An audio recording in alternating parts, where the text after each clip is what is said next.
चलिए दोस्तों, अंदरून लाहौर का तो आपने सुना होगा। अंदरून पिंडी भी बहुत खूबसूरत है और अंदरून पिंडी की ख़ास बात यहाँ पर इस वक्त मैं करतारपुर बाज़ार में मौजूद हूँ। इसे कहा जाता है फूड स्ट्रीट और माह सयाम के दौरान यहाँ पर मुख्तलिफ़ मकामात पर फूड स्ट्रीट्स लगती हैं। और पूरे पिंडी में अगर मज़े मज़े के खानों की हम बात करें तो ये मुकाम खानों के लिए बड़ा मशहूर है और बाज़ार भी काफ़ी पुराना है। आज ज़फ़र करबलाई साहब की खुसूसी गुजारिश पर हम ये बाज़ार देखने निकले। चलें जी।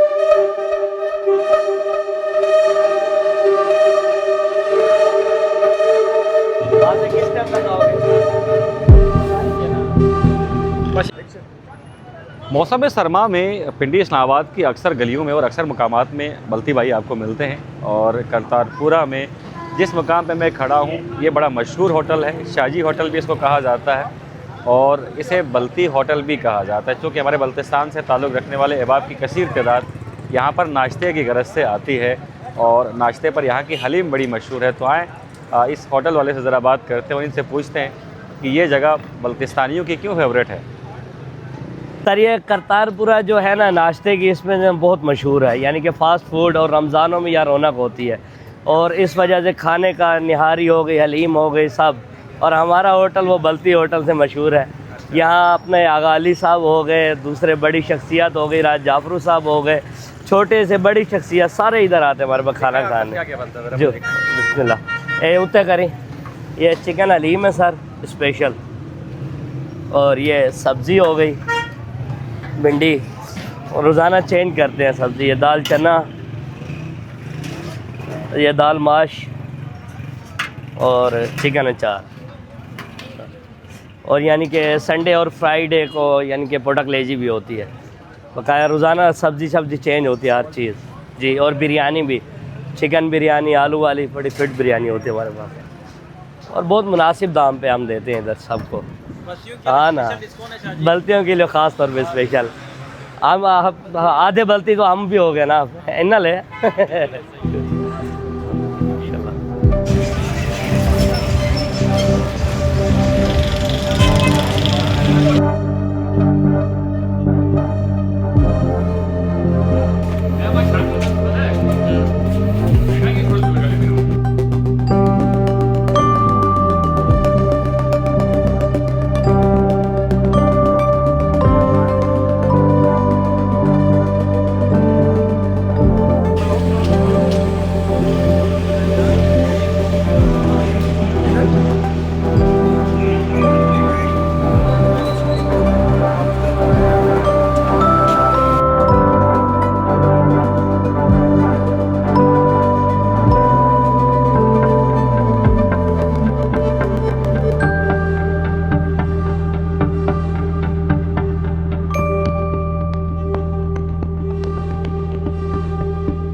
अच्छा ज़फ़र, अंदरून लाहौर की तरह पिंडी में भी आपको मुख्तलिफ़ तारीख़ी इमारत मिलती हैं और गलियाँ बहुत ज़्यादा तंग हैं। इस वक्त हम कहाँ पे मौजूद हैं? इस वक्त हम राजा बाज़ार में मौजूद हैं।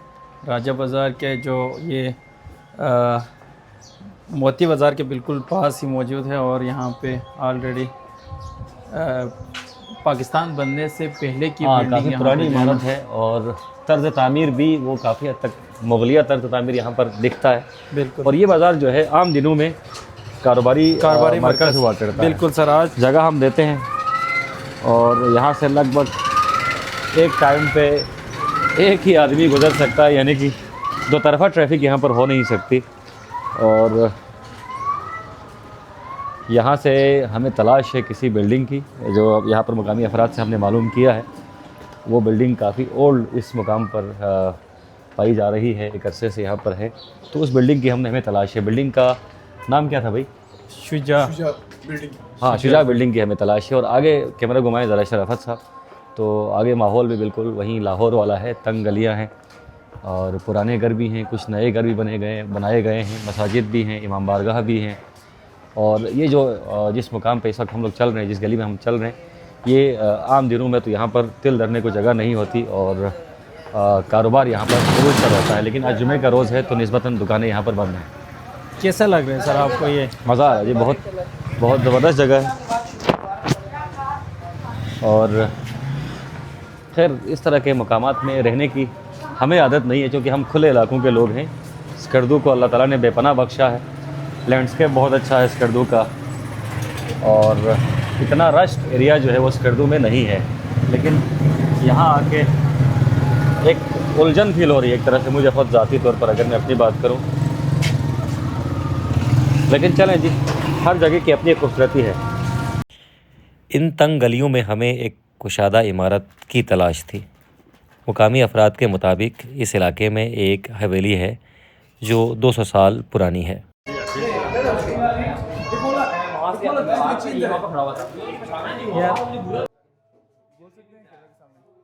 यकीनन तलाश करने से मंजिल मिला करती है। काफ़ी थकन और तलाश के बाद बिला आखिर ये हवेली हमारे हाथ लगी। हवेली बहुत खूबसूरत है और इसका तर्ज़ तामीर भी बहुत शानदार और मुनफरिद है। मुग़लिया तर्ज़ तामीर की झलक भी इस हवेली में है और साथ साथ हवेली इंतहाई महारत से और तर्ज़ तामीर का एक तरह से शाहकार भी दिखती है। बहुत कम लोग इस हवेली के मुताल्लिक़ जानते हैं। अगर आप इस हवेली तक जाना चाहें तो मुकामी अफराद से आपको लाज़मी तौर पर मालूमात लेनी पड़ेंगी। और चूँकि इमारत बहुत ज़्यादा पोसीदा और पुरानी हो चुकी है, चनांची लोगों को हवेली के अंदर दाखिल होने की इजाज़त नहीं दी जाती।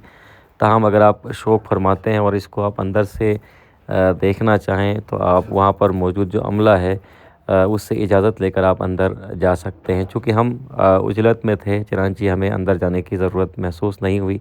हमने बाहर से हवेली का तर्ज़ तामीर देखा और मुकामी अफराद ने बताया कि ये तकरीबन 200 साल पुरानी इमारत है। और इमारत के बीच एक चीज़ जो इंतहाई मुनफरिद मुझे ज़ाती तौर पर लगी कि इमारत की दीवारों के बीच दरख्त लगाए गए हैं। जैसे कि आप छत पर एक दरख्त देख सकते हैं और इस दरख्त को बिल्कुल दीवारों के बीच लगाया गया है। और हमारे साथियों को भी ये चीज़ बड़ी मुनफरिद लगी। चनांचे उन्होंने तस्वीरें अच्छी खासी ली। इस मुकाम के हवाले से हमने मालूमात इकट्ठी करने की कोशिश की, लेकिन मुकामी अफराद को भी इस हवेली के हवाले से इतनी ज़्यादा मालूमात नहीं थी। बस हमें ये पता चला, जो वहाँ पर लोग मौजूद थे उनसे हमने मालूम किया तो तकरीबन 200 साल इस इमारत की उम्र बताई गई। इमारत आज भी अपनी असली शक्ल में मौजूद है। कुछ मकामात पर इमारत की जो दीवारें हैं वो काफ़ी हद तक ख़राब और बोसीदा हो चुकी हैं। लकड़ी का काम इंतहाई नफासत से किया गया है और साथ साथ जो इसकी मेकिंग है वो बड़ी मुनफरिद है।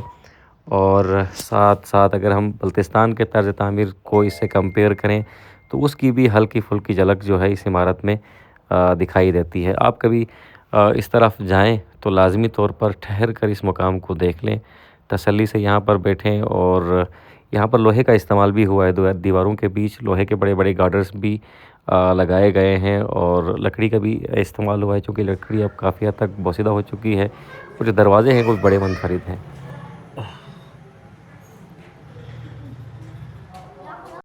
यकीनन इसी खूबसूरत इमारत की हमें तलाश थी और हमने जी भर कर इस इमारत को देख लिया। और गलियां चूँकि तंग थी और सफ़र बहुत लंबा था, थकन से हम चूर हो चुके थे। चनांचे हमने फ़ैसला किया कि हम अब वापसी की राह लेते हैं। रास्ते में चलते भी मंज़र बड़ा दिल फरेब था।